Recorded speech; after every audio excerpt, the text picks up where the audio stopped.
try and step back from you all. I do apologize for the croaky voice. I very rarely get ill. It is that I have. Exactly as Chikesi says, and he is a gentleman scholar and a very, very nice person to know. I'm very fortunate to have crossed this asset class many, many years ago. So with the little bits that were mentioned there, I spent most of my career in traditional finance, in the hedge funds, a little bit of private markets. I also did a little exit from all of that, and I spent time in the army. I also spent time at GTHQ. I never got to Bitcoin back in 11, 12. It was at GCHQ. Exactly as Casey said, I didn't invest at the time. I allowed to because of my security clearance.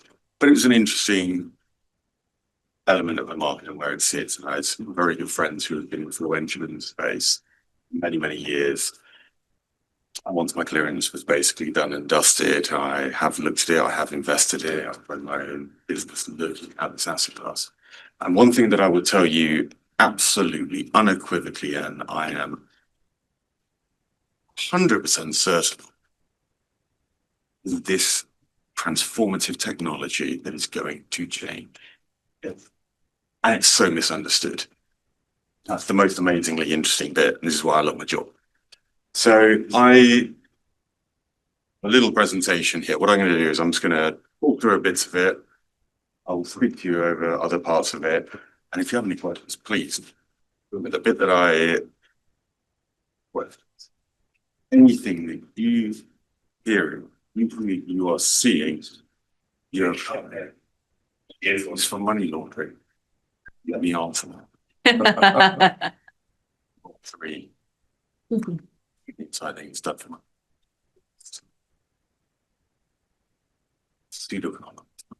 I will be able to hopefully alleviate any of the concerns and hopefully elicit a little bit of interest into what this asset class is. It's not. This is going. So again, thank you very much to everyone who's here. So that was the business that I work with. So we are the largest pure play digital asset manager globally. We manage about 15 plus billion in bank assets. We've been around since 2017, lobbying SEC, CFTC, FCA, BaFin, everyone in between. Effectively, you give regulated to this asset class. This asset class is institutionalizing. That's exactly what has just happened on the 20th of October when the FCA effectively lifted the prohibition on retail access to the asset class. Everyone over probably the next 3-6 months is about to wake up. What's going to happen? I go back.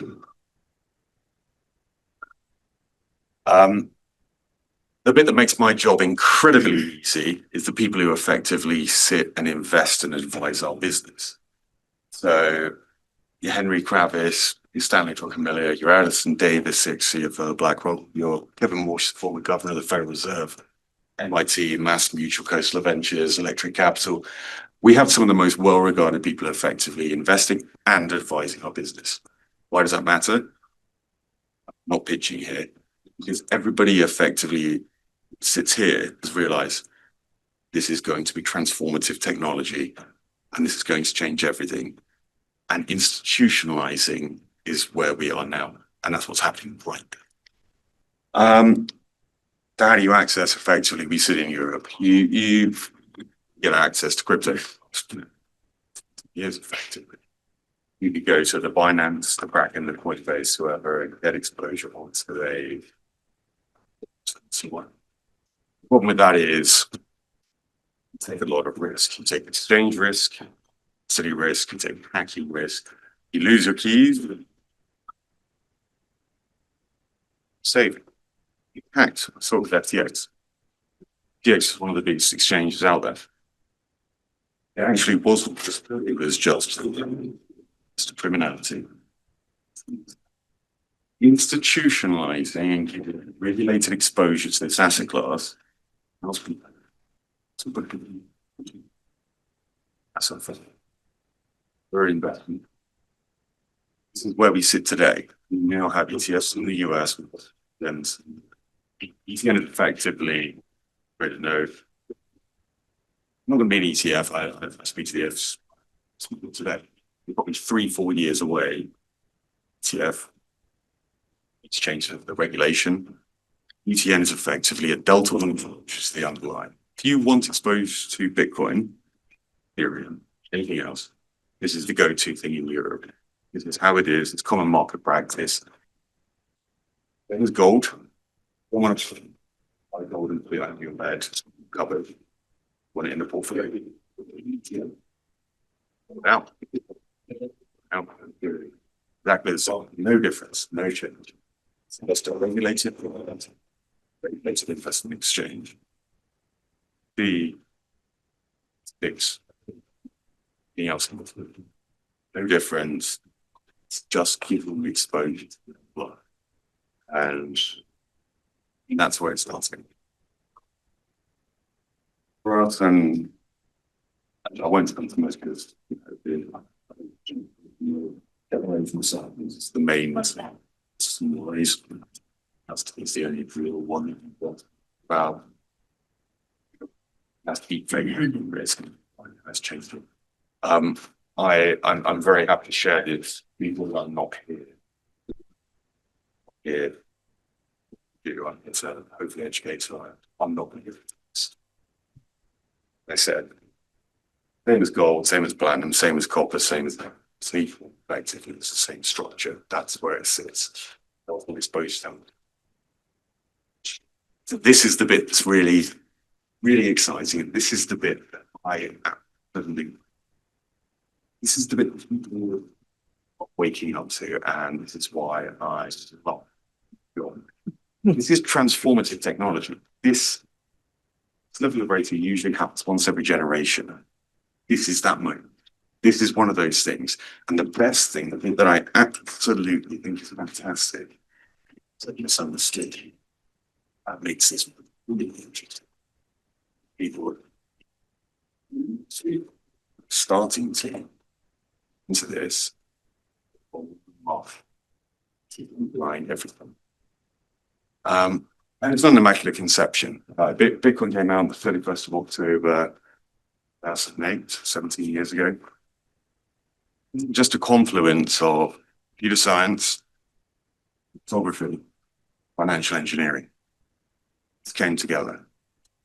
That point, and it is pretty important. It's actually living a digital.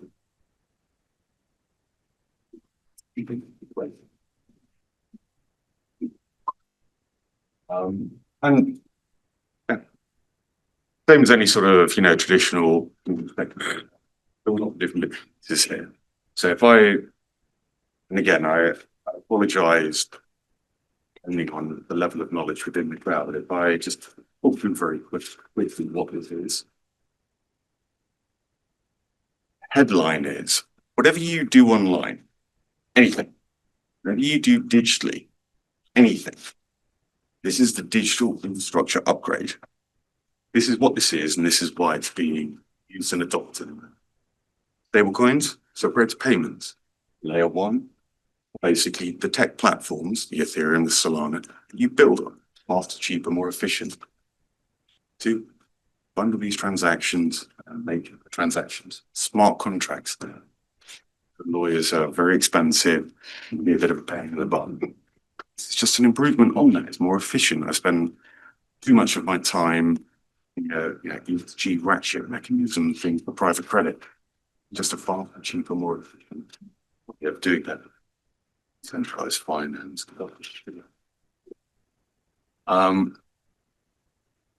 There are probably 2 slides in this entire presentation that I would hopefully say good notes of. This is one. As you can see, it's very budget and fully put together because that's marketing person there. I basically put this here because I think it really matters. Bitcoin is revolutionary. Everything else, it's just evolutionary. It's just a next step forward. Everything else is just tech. These are tech companies. So you have Bitcoin and what it was that came about with this pseudo-anonymous affair person Satoshi Nakamoto came together and put that confluence of ideas, digital gold, bearer instrument in the internet age, that debasement hedge against central bank silliness. And is actually unbelievably simple. Being adopted at roughly twice the rate of the internet. Being adopted by every single sector and industry without exception. Why?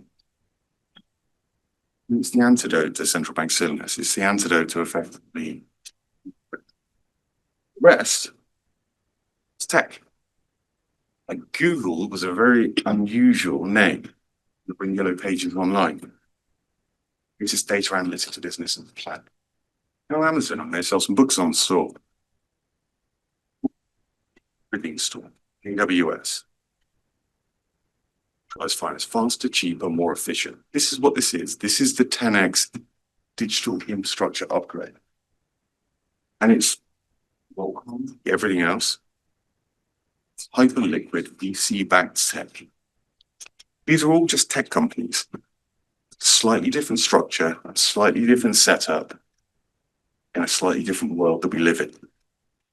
Bitcoin and everything else. And I really, really hope that you kind of look at that and understand it.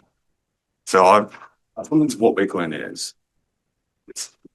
That means if I had enough cash and I built a tech company, I could do an altcoin.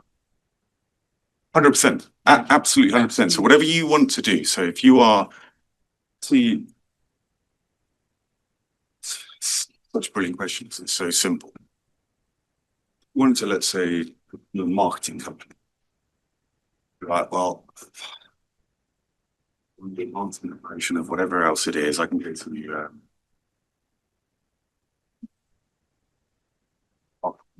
Saatchi and Saatchi. Pay maybe 50,000. 50,000, it'll take 5 months to get a marketing video. Use AI technology. It's faster, cheaper, more efficient, and effectively you pay. Building on this technology, similar to why has BlackRock built that money market fund theory initially? Faster, cheaper, more efficient. Originally, back a few years, you would servers in your office. Costly, expensive. IT team to effectively make sure they manage them, stop hacking, basically make sure that everything works. And people got comfortable and went on to AWS. That's simple. So build on there. Go into the cloud. It's cheap and more efficient. BlackRock looked at this and they went, well, 500 people effectively build my own private vault. Building Ethereum. Yes, it's never gone down. It went down. AWS went down 2 weeks ago. It's never gone down. Faster, cheaper, more efficient. So they build on that. You have an efficiency play. Whereas this is just tech. The reason that Amazon, Northern Trust, UBS, Lazard, Mercedes, Maersk, Porsche, Pfizer, Glencore, Vitol, Bunge, all these groups are effectively using and building on this just tech platform. Faster, cheaper, more efficient. That's why you are doing this. It's just CFO's perfect solution to a very difficult, costly problem. Earning $1, great. Saving $1 is even better. This is how you effectively save $1. It's just tech. And whatever company you do, whatever you do, sorry, I've gone a bit around the houses here. One of the really interesting things with this technology is it's the read, write, own element. So where you could build on, let's say, Apple, I want to build an app, the app application, whatever it is. You would do that and you would build on the Apple App Store. 30% to Apple. And let's say I don't think, so Rachel Reeves' budget isn't exactly great. You can get deplatformed. Some Canadian populace who are deplatformed. Effectively lose your life savings, your work, your business, your everything. On a globally decentralized censorship resistant network, you can't be decoupled. That's the ownership. You own IP. This is where the market is moving to. And it's not perfect for everything. I was doing overnight repo, so city and so on. I like to be raising this. I like to have the government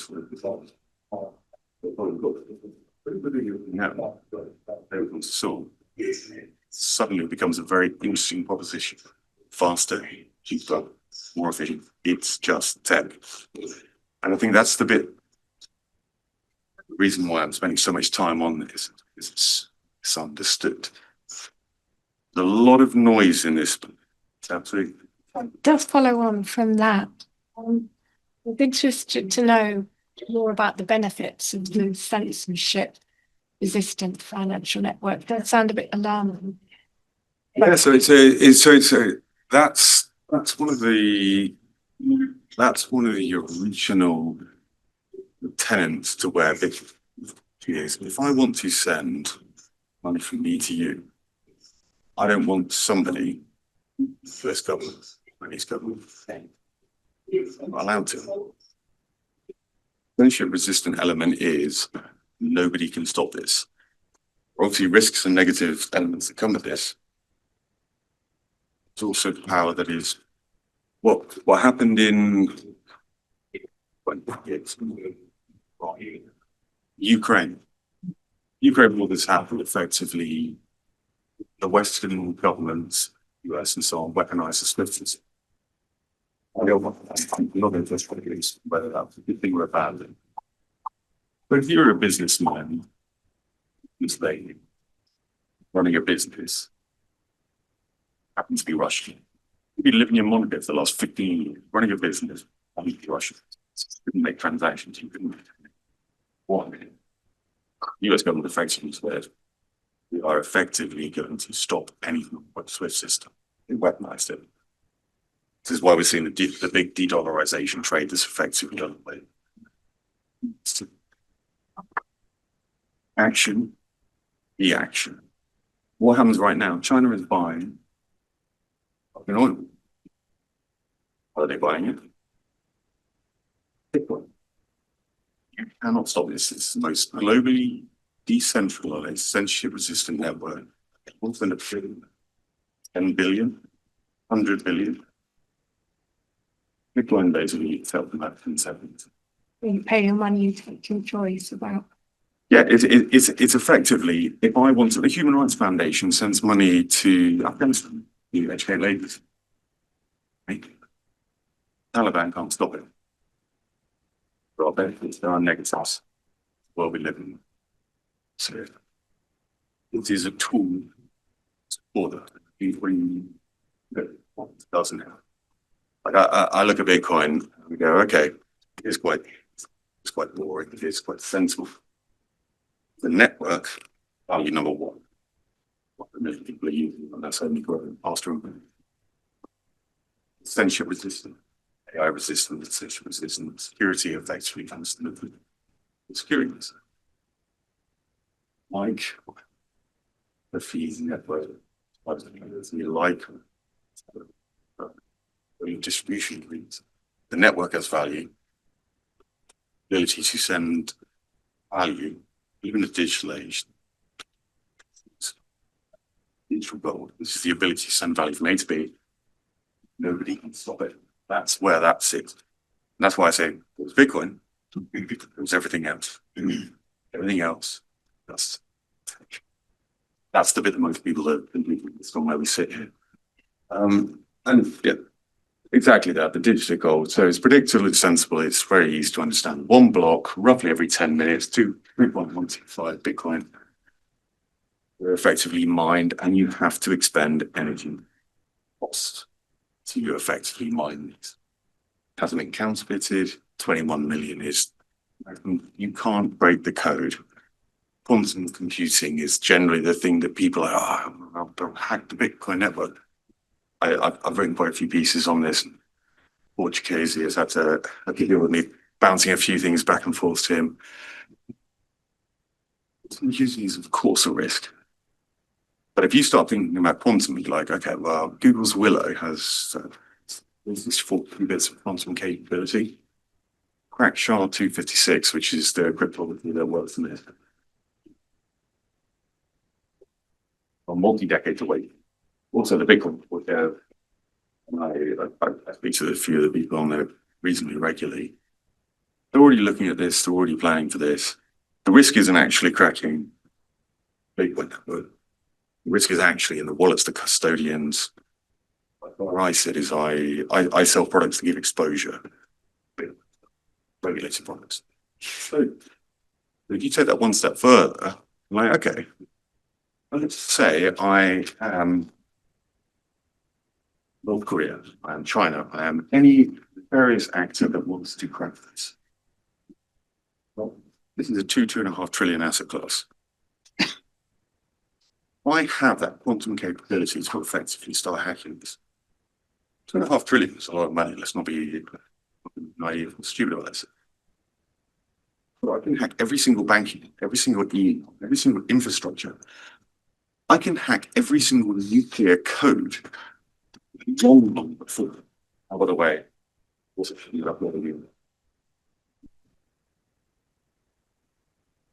is not important. You have that capability, that power, that power effectively. That's not. This is going to be something that is very big. The Euro nation states effectively looking to hack things.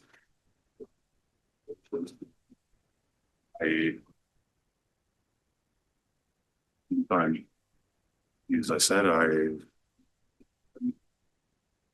yes, for quite a while. I worked understanding, doing all of the interesting things that are out there to secure our nation and other nations. There are priorities. It's the biggest, it's interesting bit. Volatility is obviously the other thing. How can you invest in something that's volatile? True. Look at that. There's some big drawdowns there. Gold. So volatility is the price you pay to play. Effectively, look at it, size it, manage it. You are more than compensated. Absolutely. When does it become too late?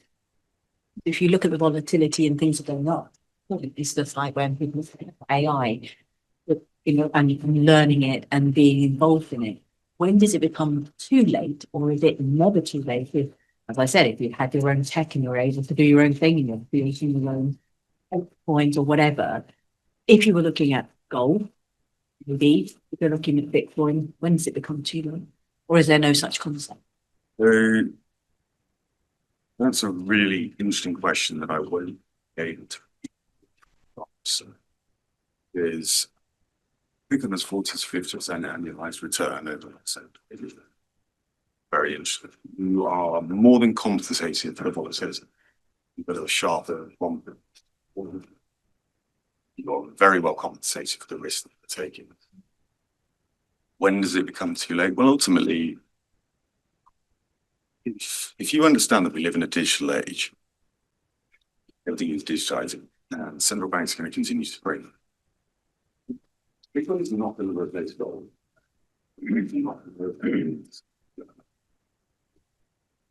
Vintage cars, fine art, second homes. It's going to take a little bit of each of it. We live in a digital age.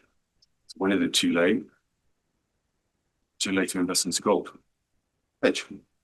This is a hedge against central bank service. Yes. Gold's a physical asset, though, isn't it? And other things, works of art, they're all physical assets. And you were saying store of value. So gold's a store of value because it's an asset. And I still can't understand how Bitcoin is a store of value because there's no underlying. You could go, how do exchanges stay liquid? Because if you get somebody with a big tranche of Bitcoin wants to do a withdrawal, where's that funding? There is no value, is there? That's the bit I can't quite. Yeah. So it's a very good question. It's one that people are trying to grapple with at the moment. And this goes back to in a digital age. So effectively, what is the intrinsic value of Bitcoin? One is the network. Networks are valuable. They're like Facebook, valuable. The value is in the network.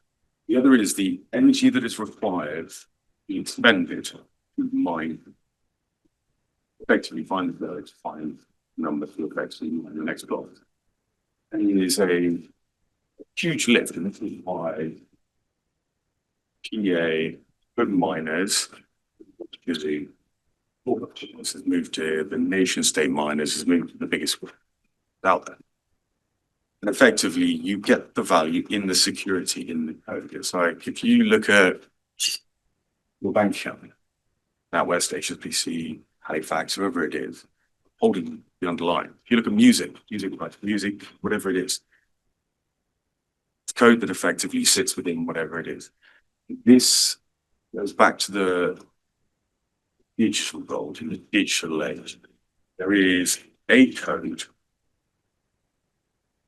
representative of value in dollar, euro, yen, whatever currency you look at other than that. That code is secured with the most globally decentralized central system network. You can send value. You own that underlying. That's where it's kind of, it's an abstract thing with trust that I can't hold it. Can you hold music? And that's really, that's why it becomes very interesting and difficult. Like fungible, that's another. Exactly. Are we sort of at a inflection, like when we introduced paper money instead of coins? People didn't trust paper money because it was just a piece of paper. So I Piece of paper, yeah. no. So I had a very interesting conversation with someone who's far smarter than I. I would probably say this, it isn't that there, but it's a chief investment strategist from Northern Trust. So I caught up with him 2 weeks ago, and he said something to me that I was, I was like, smart enough to understand this. And you can work in 1996. Okay, remember the telecommunications? Like, this is what is effectively happened. Right now, this is the next iteration of that. Global regulatory harmonization. You've got the guardrails, you have the understanding. It's going to proliferate everywhere. There's CA, SEC, CFTC, BaFin, all of these groups have effectively now said, oh yeah, we are using this. That's why Jamie Dimon last week, it's going to improve transaction efficiency. That's why BlackRock, the Captain Tokenizer will be token. That's why Paul Atkins, the SEC. We are going to move more financial markets on chain. That's on crypto blockchains. So, bounce back to your point of open money to digital money. This is just a natural transition where I use BlackRock and that's what I invest them. They would have servers in their office, then they went onto the cloud, outsourced to a public decentralized platform. It's why faster, cheaper, more efficient. And that's why I very much say Bitcoin, there is everything else. This is the sensible boring one that's effective. This is just tech. You are absolutely right. The transition is happening. Regulatory rails and guardrails are there. It's waiting to understand it. I will actually jump into a little bit of who is using this and where they're using it in a second. It's a fantastic question. Yeah, does that cover what you were hoping? Oh, sorry. So I look a bit at Bitcoin. Let's just put this very. Bitcoin is a lot of things. Well, in the developing world, come to the basement, forest area, heats, war zones. You're a saving for the last 20 years. Last March, you lost 40% savings overnight. This is the head.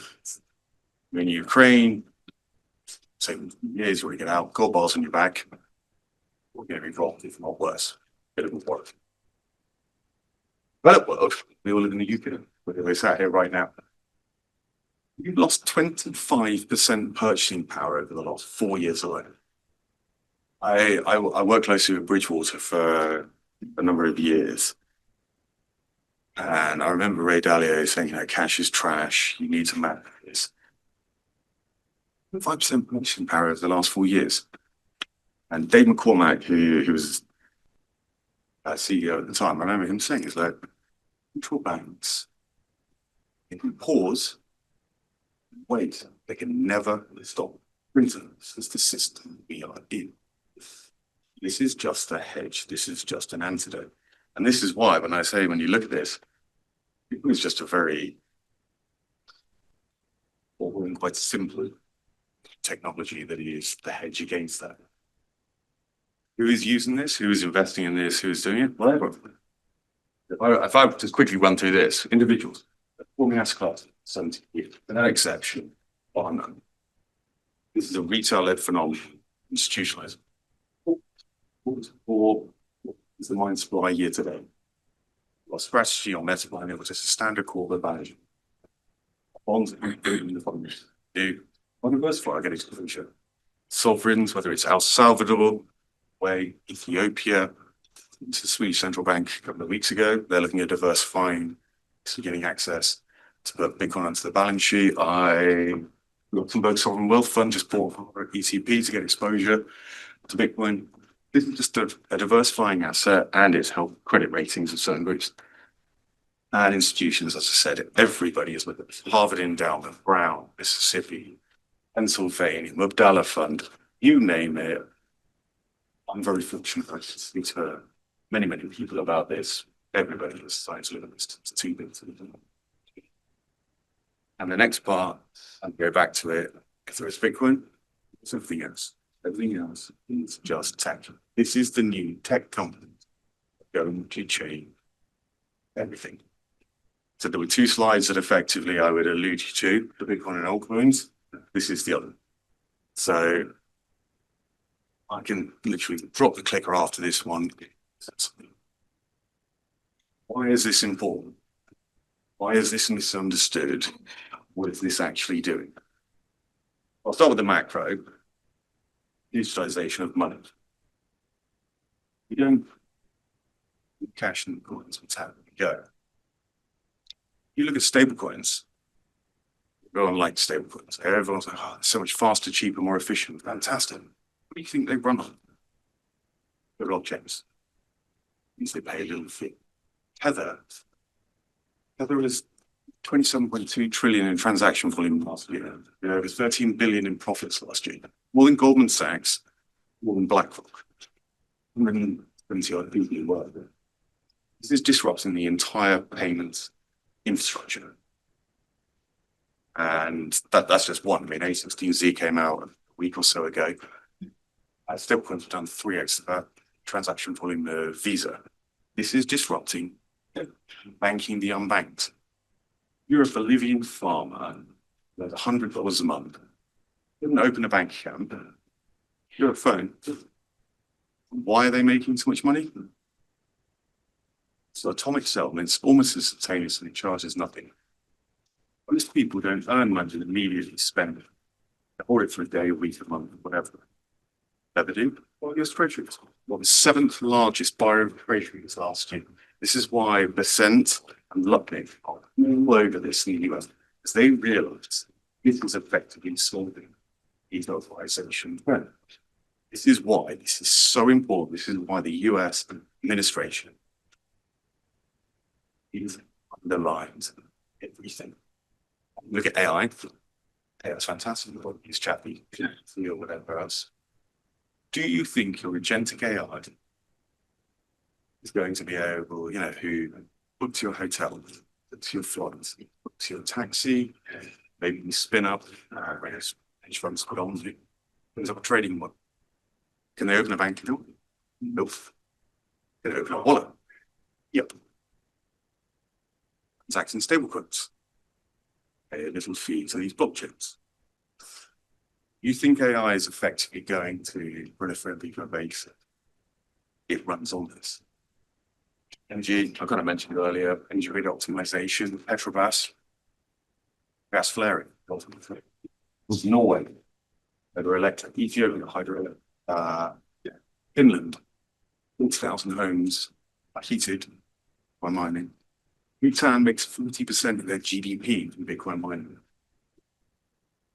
This is changing the way that you access transport value, access engine. Tokenization, which everyone gets all quite excited about. As I said, Adina Friedman, the CEO of NASDAQ, tokenize all directions. I think the can be tokenized, it will be tokenized. KYC, market funds, equity, infrastructure, everything in between. All on the projects that need to live. This is just tech. And ultimately, and for this audience or not, great wealth transfer.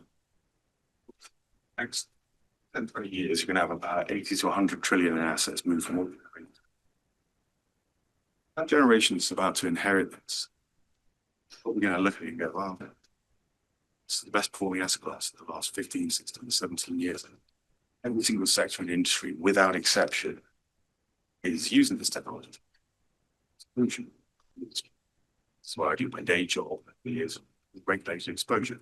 Every major regulator has now effectively said, you can invest into your SIP, your ISO, 401k, or anything else that sits between. If you don't provide or offer exposure, people will move. Yes. So when you have that transfer, we're talking about great wealth transfer, inheritance tax and things like this, because it's got to go through a system where it can get tracked.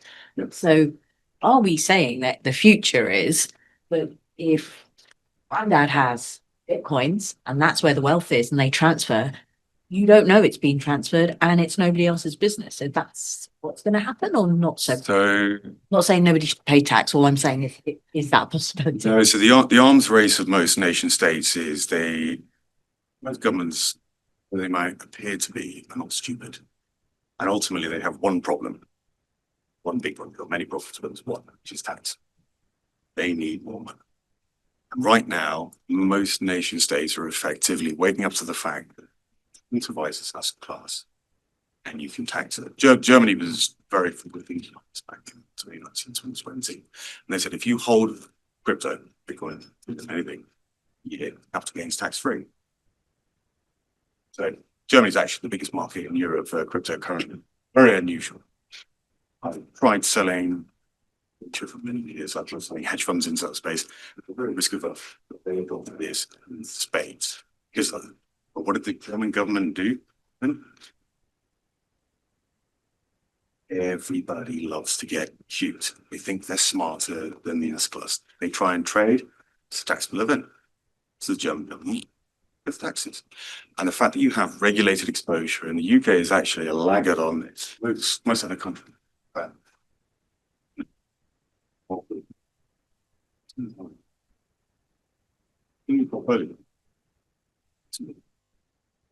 And that's where it's moving.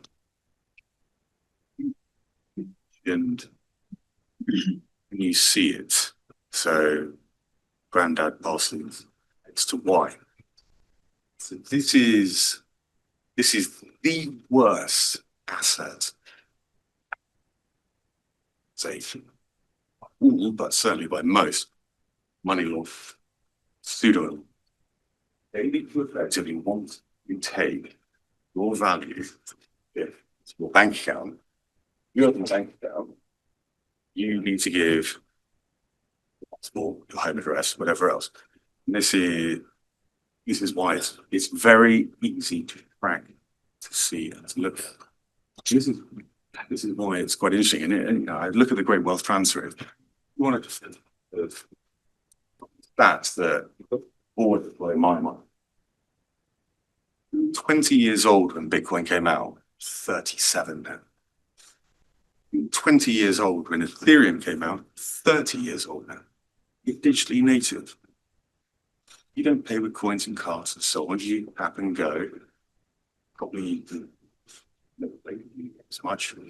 but you probably pay online, have coins, tokens, anything else. This is your world. This is your bread and butter. If somebody's saying, "Oh yeah, I don't quite get it, so I'm not going to allow you to get exposure," we're going to move. It's very easy to move bank account, and this is why me and for my day job, for everything that I do, is just education. Say, you understand what's going on. It's just the rail building. And stablecoins are the things that are effectively making this work faster.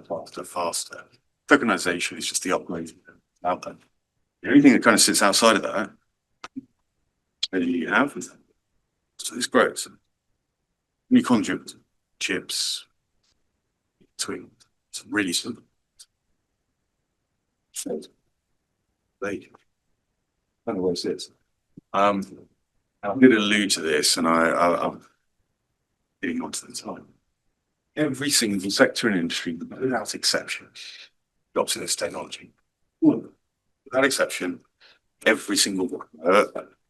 This is the bit that's always quite interesting. Like, look at what they do and not what they say. You are Maersk. You are tracking your containers.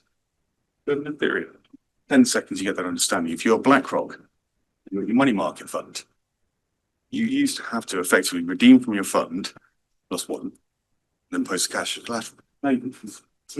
That's 10 seconds. You make about 20 basis points a year on carry. You've outsourced your entire IT lift. If you are Mercedes, supply chain management. If you are LVMH, then provenance, want to stop any nefarious child labour issues. If you are Pfizer for clinical trials, a pharmacy to the patient. If you're Glenn Fitzgerald Bunking, you're doing carbon credit trading. If you're AC Milan or Chelsea and you have NFTs and you're like, it's the new BA loyalty thing. I'll get there. You can get discounts on merchandise. And you go, right. This is just tech. And it's pervasive everywhere. And every single blockchain does something slightly different. That's the bit that people need to understand. And when you look at it, there's a whole lot of noise like there was in the .com one. Most companies basically went to nothing. They were a load of rubbish and they didn't do anything. This is the same. Most crypto blockchains are total garbage. Some of them are going to change the world. You look at it, does it solve a real world problem? Does it have real economics? Does it have a credible team? As you should look at any investment you ever do. Ask those three questions, and then you've got to answer whether you should look at it. That's really it. I've got a whole load of other slides and bits and pieces on there, but I know from the slide, pretty much that's it. Any questions? And again, I do apologize for the croaky voice. Sorry. When you say the store of value, valuing it in terms of a fiat currency. The fiat currency itself is doing some losing value. How does then the Bitcoin how does that change? So Bitcoin is very, very closely correlated to supply. So when you look at it, in comparison to standard currencies or everything else, you're absolutely right. So faster and slower. Way faster. Slower. This sits outside of this. This is digital peer-to-peer cash, digital age. It is borderless technology that effectively that we sit whether you live. Do most of your business in it's how fast it is sterling is depreciating. That's really it. I think this is one of those where central banks continue to print within the debt exercise. It's the way it is. This is just a hedge. This is a means to inoculate yourself against more, nothing less. If my understanding is correct, Bitcoin, when it first came out, was described as a cryptocurrency. The idea, I think, based on the original white paper, was that it would be used for transactions. What seems to have happened, though, is that it's become a version of, a digital gold. So people are hoarding it in anticipation that the value will go up. Actually, it's a circular thing. The more people hold on to it, the more the value increases. So people are seeing it as an asset and have done this really for the last decade. They have been inflating the price. If it had been used as a cryptocurrency for transactions, it would probably not have gained in value in the same way, because people would be buying something, selling something, buying and selling products and services in the same way that euro versus the dollar versus sterling, they're within a range over time that, the dollar against the pound hasn't gone sky high or plummeted. I'm making a distinction between currency, which it hasn't been used as, versus digital asset. I think that's one of the things where there is so much misunderstanding. So people hear cryptocurrency. Currency is effectively now moved into payments and stablecoins. It's coin and token. And to your point now of where we are and where we're going, I can allude to. So there is the largest stablecoin, Paolo, who runs it. As I mentioned earlier, 27.6 trillion transaction volume last year. That's a currency. It started on Bitcoin. Scale on Bitcoin. Wasn't fast enough. The technology wasn't ready. But they moved to Tron and to Ethereum effectively. About 60% of them. That's kind of where it sits in the tiny little fees. It's quite long. Very profitable businesses. Paolo has stated earlier this year. Paolo is the CEO of Tether. He went from back on business technology to effectively can. Where developers who work on the Lightning, probably about a year to 2 years. There was a very simple friendship system. Effectively, even though Ethereum is very simple, still no this. Piece of that. Thank you. You're China, you're the US. Thank you so much. I think we'll put it that. Yeah, you copy that up, we'll put it. I'll just read it like this. Exactly. Else it will get over. Sure, it won't. Why you to do that? Huh? What are they Sense. Still talk. That's where it's at. We'll just leave it like this. We'll leave it a probably about trade right now. probably need more plates. It's effectively You probably need more space. You need more plates. So you need like 30. Ambition in the white paper. Right now, gold.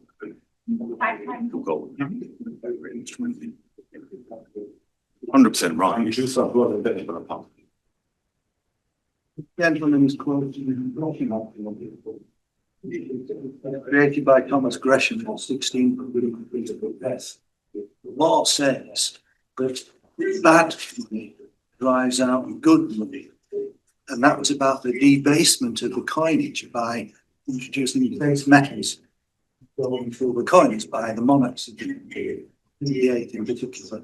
But in this view through this lens, the Bitcoin is the good money you hoard, and the bad money is the fiat currency which you spend, because no one is going to buy their ice cream cone using Bitcoin if they think that Bitcoin is going to be worth more money next. And that's Everything correct. That's why people, when the base coins came out, people started using their teeth to check if it was fully gold. And if it was, they kept that one and they sought and used the base to make their day-to-day purchases. And this is why it's effectively growing, because people, like everybody started basically espousing the debasement trade. Gold, Bitcoin, Bitcoin, gold, digital gold, real gold, where it sits. The difference between Bitcoin and real gold, digital gold, real gold, is gold's value goes to 4,000, 5,000, 10,000. Spin up miners. Go from a 1.5, 1.5, whatever it is, it's an inflation rate of 2, 3, 4. You can't change the code that is effectively secured through the network.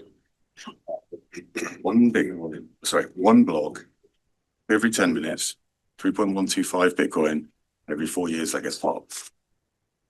That inflation rate is fixed, is set, is there until 2140 when it's effectively fully mined and fully done. That's where it sits. And this is just us in new era, a digital era. One where you all know that they're getting fleeced. You go and buy some eggs, it's damn expensive. Why? Not because of stupid policies, not because of a politician that's done something else. It's because they keep printing money. Every single central bank throughout the history of humanity, they start, they cannot stop. It's just a hedge. This is why when I say this isn't going to replace second homes or vintage cars, or ways that you would try and basically protect your savings, take a little bit of each of those. Sorry. So you mentioned earlier on that it cannot be cracked. I just want you to expatiate on that. However, my question is that what is the risk? And I want to cite a scenario that happened to me a couple of months ago. I reported to the financial crime in UK. Someone hacked my social network and he said, before you can release it, I need to pay into cryptocurrency, and he sent the details of the cryptocurrency. Supposing I paid, are you saying the security agency cannot track that person? No, they can. 100%. Absolutely. This is pseudo-anonymous. So effectively, and just to make that clear, effectively it is how transparent are cryptocurrencies in the payments and the network. Stay digitally and you transact digitally and you move money around digitally. You can be a little bit sneaky and you can effectively stay anonymous for quite some time. You can use things such as tumblers, which effectively try and hide and mitigate and stop people understanding who the underlying beneficiary is and what it does. Not live in the real world. The day that you want to take that money out, and I mean, Elizabeth Warren. So she basically came out after the October 7th attack. She came out and immediately went, this is all funded by Bitcoin. Analysis, which is one of the main data analytics groups, effectively immediately checked all of the transactions, all of the payments, everything that was there. It's all transparent. Like, only a few transactions that came through Big. We can track every single one of those, and these are the 4 people who effectively did pay Bitcoin. You can go and arrest them. Pseudo-anonymous. The day that you want to make it on the off ramp, you can spend 5 to. I mean, there's a lady in New York who got arrested. I think it was only this year. I think she'd been sitting for about 10 years on many billions of the money that she actually acquired. The day she takes it out, you have a bank account. This is the on and the off ramps. This is why the JP, the cities, the NatWest, the HSBCs, aren't going anywhere. You have to live in the real world. The second you want to live in the real world and take it out, correct. Supposing you use the same cryptocurrency to do another transaction, there is a real value in terms of luxury stuff. So how can that be possible for them to track? Because it's not actually removing money to his or a bank account. Is that still possible? You understand my question? So crypto is representative in whatever function effectively look at and whatever you do. It's just a price, same as a stock, same as a security, same as anything else. A token is effectively a security. It's just we live in a new age. This is just new technology. It's a security. It's the same thing, but the regulators have effectively deemed it slightly different. This is just tech. This is just a reflection of the value of the underlying. Intrinsic value has a network value, has effectively cash flows. And whether it is $100 today, $50 tomorrow, $150 the next day, it's representative. And this is like FX. This is why Citi, this is why JP Morgan, this is why every other group's effectively adopting this. It's faster, cheaper, more efficient. It's an FX play that's faster, cheaper, more efficient. All it is. And if you start doing the naughty and nefarious things, you're going to get caught by law enforcement, as you would with anything else. Don't be a criminal. So can you see any other alternative rival to Bitcoin? Not the big financially, because the network. So the network and the security is the key. So this is where you could spin up cash, anything else, narrow. It's the network. It's the network element that effectively Bitcoin is secured by the energy involved to effectively mine and secure the network. Last time there was probably a competition that effectively was any sort of risk to Bitcoin was probably about 2014, 2015. So, and that's why I very firmly say that when you want to understand this asset class, Bitcoin, it's everything else. It's the sensible, boring, slow thing that kind of sits here that is boring. If you really start understanding it, it's just boring. And the reason it's boring is because it's just being slowly trundling and being adopted by absolutely everyone. Governments kind of like it, governments don't like it, people mine it, they don't mine it. It's now got every major regulator is effectively, and that's valuing that loan. It's gone, yeah, it's real. Every major nation state has gone, yeah, it's kind of real. US government, yeah, we do a strategic reserve. We built strategic Bitcoin reserve. UAE, yeah, we're actually mining it. We're doing strategic Bitcoin reserve. Sweden, we're going to have it as a diversifying asset. So Luxembourg, we're going to put it in sovereign wealth. The Norges earlier today, looking at return policies, where they're going to look at reserve direct exposure. It's just another asset class. Everything else is just tech. A lot of it will come, a lot of it will go. It's just tech. You mentioned bringing money into the real world, and that's when you get tracked. However, I think actually Bitcoin and the whole crypto sphere is part of the real world. It's not a fantasy. It actually really exists. And also, if somebody needed to pay for something and they felt they have to take money out, convert it to fiat, to buy something like a property or something, well, why not just do the transaction in the blockchain? Now you've got the thing that I find brilliant. The second point. Yeah. And the second point is in 2040, when the mining stops, there'll be no new coins being mined. So how will that change things as well? So two questions. Okay, so I'll answer the second one quickly. So 2140 is a good 100 away. Last Bitcoin mined, divisible to 8 decimal places. This is just a transactional volume that you can move around. I've always put it as that's a problem for another day. I'm going to be long gone by the time that becomes a problem. It's just what that's. To your point, effectively, this is a real world. You are 100% right, and this is the bit. We live in a digital age. People transact, people work, they do almost everything digitally. And right now, biggest sort of friction is the on and the off ramps. I know a number of people who effectively kind of alluded earlier. I ran small hedge fund side of things. Why would I take this off? Have a taxable event, a transaction event, have an FX rate, have anything else? I'm just going to keep working in the digital realm, and what I do, faster, cheaper, more efficient, and that's where the world is moving to. And this is why Jane Foster's Citi. This is why Jamie Dimon last week. People know this. They get this. This is where this is going to be a massive opportunity.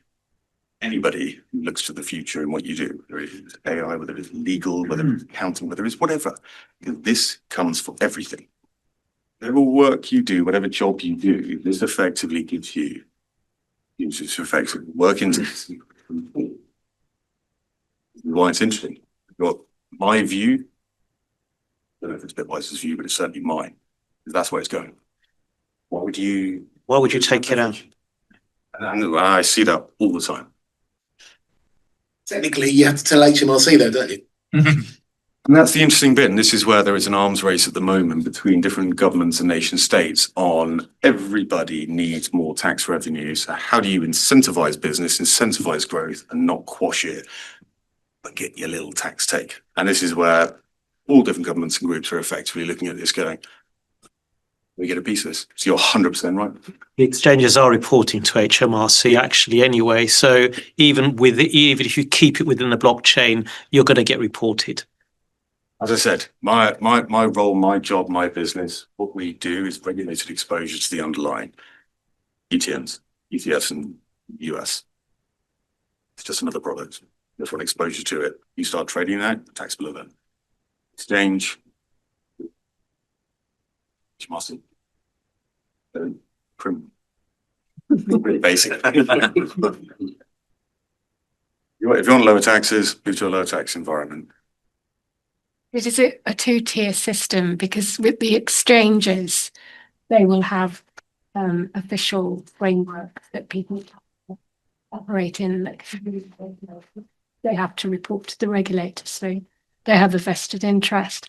But there could be a secondary population that want to stay a little bit under the radar. I mean, the example that the gentleman gave, that is quite difficult to track. The provenance of that money that went into the crypto account because he wasn't a willing contributor. They weren't established on the network as equal parties. Yeah, so you're very correct. So effectively, regulated exchanges, regulated investments, regulated products, and what you do. It's all transparent. It's all there. You're effectively just getting exposed to money. You're not building on it. You're not in Part of the benefit. You're getting exposed to Google, to Amazon, Microsoft, to Facebook. You're just getting the regulated products. I want to invest in something that's been growing. You start playing around with the little underlying and you want to stay under the radar, to transact. Don't want to. This is a very transparent technology.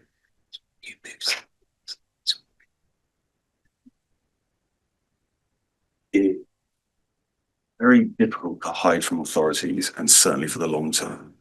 My absolute belief is you shouldn't try to. Unless you are the Lazarus Group, unless you are North Korea, you don't care. Because you don't have to care. I want to spend time in the developed world, don't want to have X on your wrists. It's not a good place to play. Really interesting to transparent. Take a bit of time, take a few years. But it's very transparent. You can track this. And the advent of AI effectively only makes this a way to effectively track.